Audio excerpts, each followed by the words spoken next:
Well, Rebecca Madden, thank you so much for joining us today. It's a real pleasure. My pleasure to be here. Excellent. Now, it's been a crazy start to the year for you with all your various media commitments. What has been going on in your life? That's a big question. It is a big one. I'm in news, so the start of the year is always really busy. And I mean, living in Melbourne, we've got a major event. Seems like we've got a major event every couple of weeks. So it's always busy every time of the year, but that's the way we like it. Absolutely. Now, as an avid Geelong Cats supporter, Yes. have you sufficiently recovered from last September? I might still have a slight wee hangover. However, it was a fabulous year. It was great to nail St Kilda in such an emphatic fashion. But yeah, I think this year's going to be a little bit harder. But yeah, it was a great win last year. So I'm right behind the boys again this year.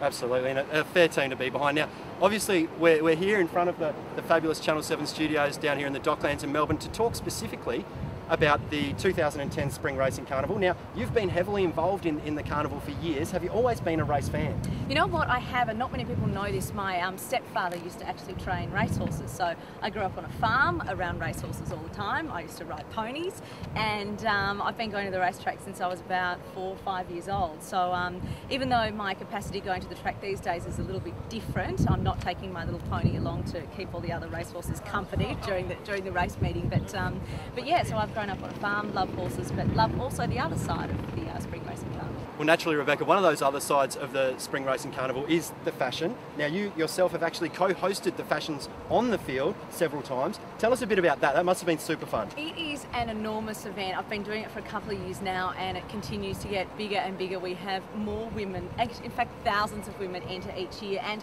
I think the fashions each year get more extraordinary, more outrageous and more fun every year. It's an absolutely fabulous event, and it actually goes all throughout the year. We have competitions right across Australia, and then it all culminates on Oaks Day. So it's a massive competition. It's really Absolutely, fun. absolutely. And it's a beautiful segue as well, because specifically, again, we're here to talk about, I guess, in 2010, what we're calling the fashions off the field. Now, tell us a bit about that. That's not off fashions, that's No, exactly, yeah. Yeah, well, Sportsnet's holding a fabulous Melbourne Cup breakfast, and it's all going to be about fashion. It's going to be a crown. There's going to be fabulous racing identities as well, but it's going to have a flavour of fashion, because everyone's always dressed up on Melbourne Cup Day, and we love to see the ladies. They put in so much effort. They have such great outfits, and we thought we'd do a look at what they're wearing and perhaps reward them as well. Absolutely. So we're not talking about professional models whatsoever here, are we? No, but everyone looks like a professional model on Cup Day. They look absolutely fabulous. We're going to give everyday women really the chance to strut their stuff perhaps on the catwalk and see what it feels like to be a professional model. Okay, well, that sounds like a lot of fun. Now, how do these future supermodels get involved, Rebecca?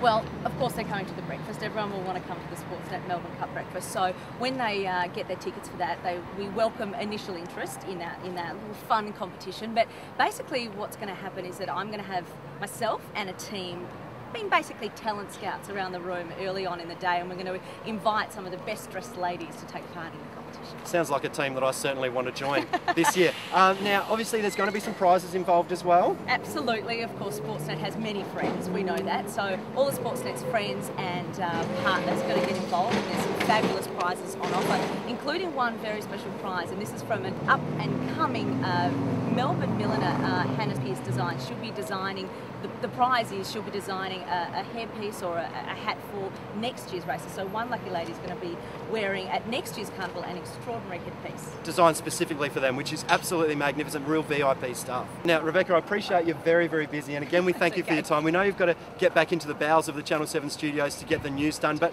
I guess even though it's a long way away, I mean, we're still months away from the Spring Racing Carnival. But do you have any tips for 2010? Oh, tips, it is a long way away. I have a couple.